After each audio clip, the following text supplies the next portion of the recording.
तो हेलो साथियों, नमस्कार। स्वागत है आपका अपने चैनल सक्सेस जंक्शन एक कदम सफलता की ओर में। मेरा नाम है अतुल शुक्ला और हम लेकर के आ गए हैं आपके लिए एसएससी जीडी कांस्टेबल एग्जाम 2024 21 फरवरी का थर्ड शिफ्ट का एग्जाम एनालिसिस। सबसे पहले सबसे ज़्यादा और सबसे डिटेल में प्रश्न लेकर के आ गए हैं। आज हमें GK GS Hindi science math reasoning काफ़ी प्रश्न मिल चुके हैं, तो हर एक प्रश्न के बारे में डिटेल में जानकारी देते हुए आपको आगे बढ़ेंगे। तो वीडियो को लाइक और चैनल को सब्सक्राइब जरूर कर लीजिएगा। बिल्कुल लास्ट दिन तक हम आपका एग्जाम एनालिसिस करवाने वाले हैं। आपका भी अगली किसी भी शिफ्ट में एग्जाम है तो आप अपने प्रश्नों को व्हाट्सएप नंबर 7052547003 इस नंबर पर जरूर से जरूर सेंड कीजिएगा। मात्र 10 से 12 मिनट में आपको सारा एग्जाम का एनालिसिस हम करवाने वाले हैं। तो चलिए शुरू करते हैं। भाई लाइक नहीं किया तो एक बार वीडियो को लाइक जरूर कर देना। चलिए आज का पहला प्रश्न देखते हैं। आज का पहला प्रश्न है भारत के वर्तमान महान्यायवादी कौन है। तो वर्तमान महान्यायवादी की अगर हम बात करें तो आर वेंकट रमणी जो हैं वो भारत के वर्तमान महान्यायवादी हो जाएंगे। अब इसमें थोड़ा सा कन्फ्यूजन है, कुछ लोग बोल रहे थे कि 2022 का पूछा था। अगर 2022 का पूछा है तो के वेणुगोपाल राव को लगाना है, अगर वर्तमान पूछा गया है तो आर वेंकट रमणी को लगाना है। चलिए इस प्रश्न से संबंधित कुछ महत्वपूर्ण जानकारी आपको दे दें। देखिए 1 अक्टूबर 2022 तक, अगर 1 अक्टूबर 2022 से पहले का पूछा है तो आपको के वेणुगोपाल राव पर ही आंसर लगाना था। दोनों में से एक ही दिया होगा, या तो के वेणुगोपाल राव दिए होंगे या फिर आर वेंकट रमणी दिए होंगे। ठीक है, तो जो भी दिया गया होगा वही आपका आंसर हो जाएगा। चलिए कुछ अन्य जानकारी आपको दे देते हैं जो है महान्यायवादी से संबंधित। तो 1 अक्टूबर 2022 को सर्वोच्च न्यायालय के प्रतिष्ठित वकील आर वेंकट रमणी ने 3 साल के कार्यकाल के साथ में भारत के अटॉर्नी जनरल का पद ग्रहण किया है। और देखिए महान्यायवादी का वर्णन भारतीय संविधान में कहाँ पर किया है, तो भारतीय संविधान में अनुच्छेद 76 में महान्यायवादी का वर्णन किया गया। ये प्रश्न आगे आपके एग्जाम में बन सकता है। इसकी नियुक्ति कौन करता है, तो इसकी नियुक्ति राष्ट्रपति के द्वारा की जाती है, यह भी आपको याद रखना है। चलिए आगे बढ़ते हैं।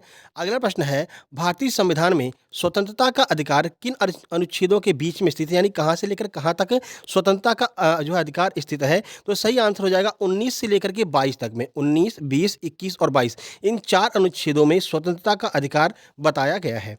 चलिए कुछ महत्वपूर्ण जानकारी आपको देते हैं। देखिए तो भारतीय संविधान में स्वतंत्रता का अधिकार मूल अधिकारों में सम्मिलित है। ये कहाँ से लेकर कहाँ तक, तो 19, 20, 21 तथा 22 में धाराएं नागरिकों को बोलने, अभिव्यक्ति की स्वतंत्रता सहित 6 प्रकार की स्वतंत्रताएं प्रदान करती हैं। तो भारतीय नागरिकों को कितने प्रकार की स्वतंत्रता प्रदान की गई हैं, तो 6 प्रकार की स्वतंत्रताएं भारतीय नागरिकों को प्रदान की गई हैं, जो कि 19 से लेकर के 22 तक में वर्णन जिनका किया गया है।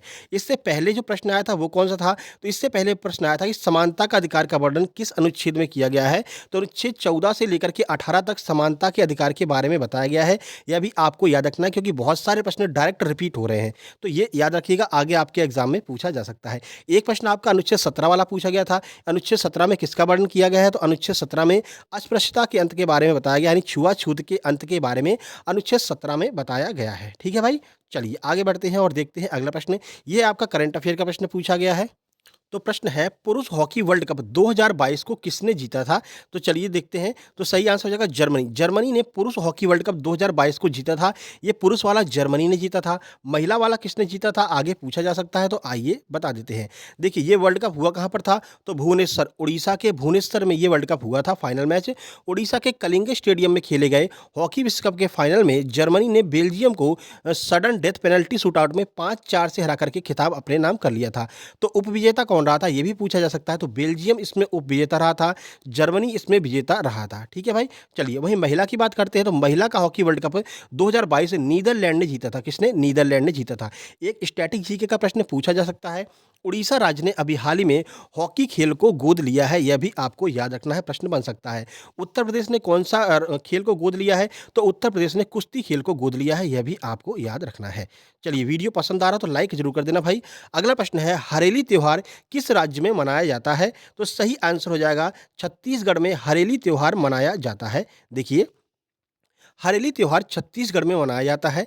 यह श्रावण अमावस्या महीने की या फिर जो आपका अमावस्या होती है तो अमावस्या के दिन से यह शुरू होता है। ठीक है, तो श्रावण की अमावस्या से यह त्यौहार शुरू होता है, ये आपको याद रखना है। हरेली कहाँ पर, छत्तीसगढ़ में। अब कुछ महत्वपूर्ण फैक्ट एक्स्ट्रा देख लीजिए।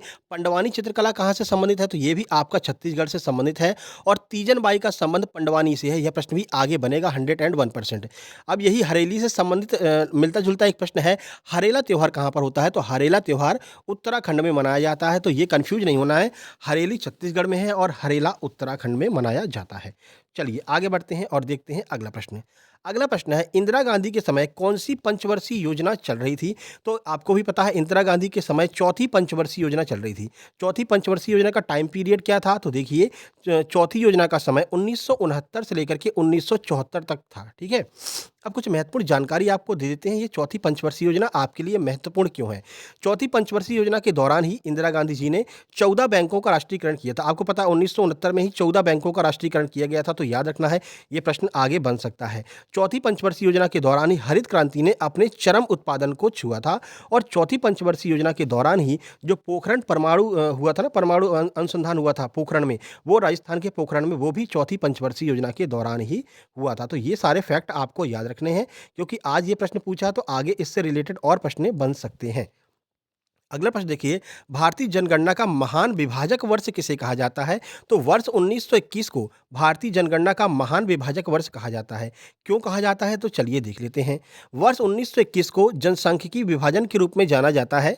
यह एकमात्र जनगणना वर्ष है जब जनसंख्या वृद्धि में कमी आई थी, ठीक है? इससे पहले जनसंख्या वृद्धि में कमी आई थी, लेकिन 1921 के बाद जनसंख्या में निरंतर वृद्धि होती चली गई। एक बार मात्र कमी आई थी, वो 1921 ही था। चलिए भाई आगे बढ़ते हैं। भरतनाट्यम तो भाई हर शिफ्ट में, आज सुबह की पहली शिफ्ट में आया, सुबह की दूसरी शिफ्ट में आया और लगातार तीसरी शिफ्ट में यह प्रश्न आया है कि भरतनाट्यम किस राज्य का लोक नृत्य है? तो ये आपका तमिलनाडु का लोक नृत्य है। ये तो बार बार आ रहा है। देखिए कुछ जानकारी देख लेते हैं भरतनाट्यम से संबंधित। तो भरत मुनि के नाट्य शास्त्र से जन्मी इस नृत्य शैली का विकास तमिलनाडु में हुआ है। मंदिरों में देवदासियों के द्वारा यह नृत्य किया जाता है। कौन करती हैं? देवदासियां इस नृत्य को करती हैं और इस नृत्य को 20वीं सदी में रुक्मणी देवी अरुंडेल ने प्रसिद्ध किया था। तो एक प्रश्न आपका यहाँ से और कन्फर्म हो जाएगा कि रुक्मणी देवी अरुंडेल का संबंध किससे है? तो इनका संबंध भरतनाट्यम से है। चलिए अगला प्रश्न है, देखिए यही पूछ लिया, रुक्मणी देवी अरुंडेल के बारे में ही पूछ लिया है। रुक्मणी देवी अरुंडेल को पद्म पुरस्कार कब दिया गया था? तो वर्ष 1956 में रुक्मणी देवी अरुंडेल को पद्म पुरस्कार से सम्मानित किया गया था। कुछ महत्वपूर्ण जानकारी देख लीजिए। रुक्मणी देवी अरुंडेल का संबंध भरतनाट्यम से है। रुक्मणी देवी को अप्रैल 1952 में राज्यसभा के सदस्य के रूप में और 1956 में पुनः इनको नामांकित किया गया था। तो दो बार ये राज्यसभा की सदस्य रह चुकी थी, 1952 में और 1956 में। गूगल ने अंतर्राष्ट्रीय महिला दिवस के लिए 2017 के गूगल डूडल में भी इनको चित्रित किया था। तो ये भी आपका महत्वपूर्ण फैक्ट है, याद रखना।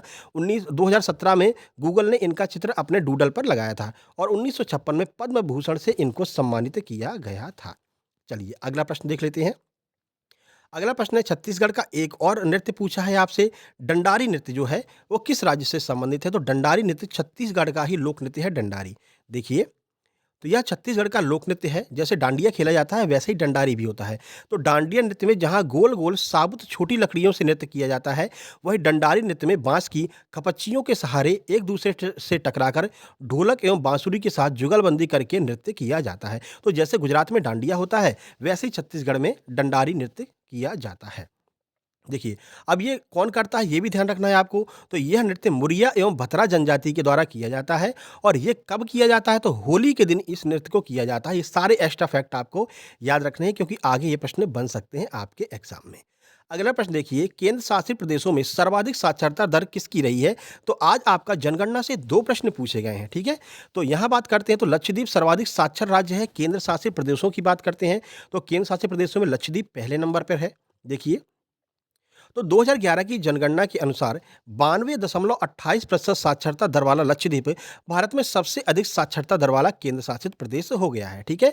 अब लक्षद्वीप के बारे में पूछा गया तो लक्षद्वीप की महिला साक्षरता जरूर पूछी जाएगी, क्योंकि केरल की पूछी जा चुकी है। तो लक्षद्वीप की महिला साक्षरता 88.25% है, यह आपको याद रखना है। और राज्यों में सर्वाधिक साक्षरता दर किसका है? अगर नॉर्मली बात करते हैं तो केरल जो है वो सर्वाधिक साक्षर राज्य आपका हो जाएगा। सबसे कम साक्षर राज्य की बात करते हैं तो बिहार का नंबर आता है। चलिए आगे बढ़ते हैं। तो ये आपका जीके जीएस के प्रश्न हो गए। अब यहाँ से हम मैथ्स के प्रश्न शुरू कर रहे हैं। देखिए तो मैथ्स के कुछ प्रश्न हमें मिले। तो मैथ में एक प्रश्न कुछ इस तरह से पूछा गया था कि देखिए अनुपात के आपके 2 प्रश्न पूछे गए थे, जिनमें 39 लीटर मिश्रण दे करके 6 और 7 के अनुपात में एसिड और जल मिला था। यानी 39 लीटर मिश्रण में 6 और 7 के अनुपात में एसिड और जल मिलाया गया था। बाद में 13 लीटर जल मिलाने पर अब मिश्रण का अनुपात क्या हो जाएगा, यानी एसिड और जल का रेशियो अब क्या हो जाएगा। सारी संख्याएं 13 से कट रही हैं। अगर आप के ऑप्शन में 13 से कटने वाला कोई ऑप्शन दिया था तो वही आपका आंसर हो सकता था। सॉल्व करने की भी आवश्यकता आपको नहीं थी। उसके बाद में एक आपका समकोण त्रिभुज से पूछा गया जिसमें ट्रिपलेट लग रही थी सीधे-सीधे 5, 12, 17 वाली ट्रिपलेट लग रही थी, तो इसको देखते ही आप आंसर कर सकते थे। बहुत सिंपल लेवल का आपका जो है पेपर आ रहा है, ज़्यादा घबराना नहीं है बस आपको, ठीक है? वहीं प्रॉफिट लॉस के 2 प्रश्न आए हैं और डिस्काउंट का भी आपका 1 प्रश्न देखने को मिला है डिस्काउंट का। चलिए आगे बढ़ते हैं।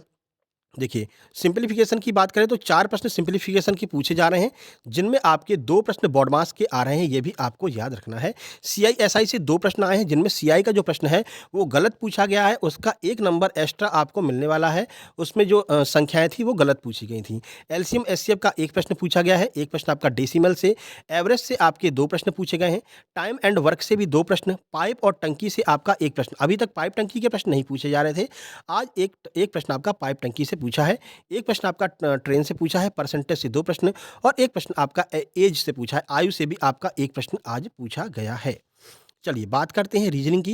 तो देखिए डाइस के प्रश्न सुबह तो नहीं पूछे गए थे, लेकिन इस शिफ्ट में डाइस का 1 प्रश्न, कोडिंग डिकोडिंग के 4 प्रश्न, सीरीज के 2 प्रश्न जिसमें नंबर और लेटर दोनों सीरीज है, गणितीय संक्रियाओं से 2 प्रश्न है, प्लस माइनस चेंज करने वाले जो गणितीय संक्रियाएं होती हैं 2 प्रश्न उसके हैं, सेटिंग अरेंजमेंट के आपके 2 प्रश्न पूछे गए हैं, ब्लड रिलेशन का भी 2 प्रश्न पूछा है, कथन निष्कर्ष पूछे गए हैं जिनमें कथन निष्कर्ष के 2 प्रश्न हैं, वेन डायग्राम का 1 प्रश्न आपका पूछा गया है, छिपी हुई आकृति का 1 प्रश्न पूछा गया है, पेपर कटिंग और पेपर फोल्डिंग से भी आपके 2 प्रश्न पूछे गए हैं और लेटर कोडिंग का 1 प्रश्न और डायरेक्शन का भी 1 प्रश्न पूछा गया है। इस तरह से आपका रीजनिंग का सिस्टम बना है। बात करते हैं हिंदी की। तो देखिए हिंदी में देखिए पर्यायवाची आपके 2 से 3 पूछे गए, जिसमें उत्साह का पर्यायवाची आपका पूछा गया था। विलोम शब्द की बात करते हैं, 2 शब्द जो है विलोम के पूछे गए हैं और ईश्वर का विलोम आपका पूछा गया था। पैराग्राफ के 5 प्रश्न बड़े सिंपल आ रहे हैं, ये फ्री के नंबर है, मान लीजिए पैराग्राफ के 5 नंबर आपको फ्री के ही मिल रहे हैं, तो 5 नंबर का फिक्स पैराग्राफ आ रहा है। तत्सम तद्भव की बात करें तो 2 प्रश्न तत्सम तद्भव के आए थे, जिसमें गोमय का तद्भव पूछा गया था, तो गोमय का तद्भव गोबर हो जाएगा, यह भी आपको याद रखना है। चलिए मुहावरे की बात करते हैं तो 3 मुहावरे के प्रश्न आपसे पूछे गए थे। अनेक शब्दों के लिए जो 1 शब्द होता है उसके 2 प्रश्न हैं। वाक्य शुद्धि के 2 प्रश्न पूछे गए हैं। लोकोक्ति का 1 प्रश्न है। वर्तनी शुद्धि का आपका 2 प्रश्न इस शिफ्ट में पूछा गया है। तो इस तरह से आज का आपका एग्जाम एनालिसिस रहा। लगभग देखते हैं कितने मिनट में, तो 12 मिनट में हमने आपका पूरा एग्जाम एनालिसिस करा दिया है। तो अब ये आपकी मर्जी है भाई, वीडियो को लाइक कीजिए, शेयर कीजिए अपने दोस्तों के पास में, इस चैनल को सब्सक्राइब करके नोटिफिकेशन बेल जरूर दबा लीजिएगा, ठीक है? जिससे कि लगातार आपके पास में एग्जाम एनालिसिस आता रहे। इसके बाद में 4th शिफ्ट जैसे ही छूटती है, तो 4th शिफ्ट का भी हम एग्जाम एनालिसिस आपके लिए लेकर के आने वाले हैं। लगातार अंतिम दिनों तक हम आपका एग्जाम एनालिसिस लेकर के आते रहेंगे। नीचे टेलीग्राम लिंक दी गई है, जिसको ज्वाइन कर लेना है, जहां पर आपको फ्री में एसएससी जीडी के लिए और एसएससी के अन्य एग्जाम्स के लिए फ्री में स्टडी मटेरियल प्रोवाइड कराया जाता है, जहां पर आपको राकेश यादव सर के क्लास नोट्स फ्री में मिल जाएंगे, नीतू मैम की जो बुक है इंग्लिश की वो फ्री में मिल जाएगी, और आदित्य रंजन सर, आदित्य पटेल सर की फॉर्मूला बुक, ये सारी चीज़ें आपको फ्री में मिल जाएंगी। नीचे लिंक डिस्क्रिप्शन बॉक्स में दी गई है, आपको टेलीग्राम चैनल ज्वाइन कर लेना है। जल्दी ही मिलते हैं 4th शिफ्ट के एग्जाम एनालिसिस में। तब तक के लिए नमस्कार, धन्यवाद।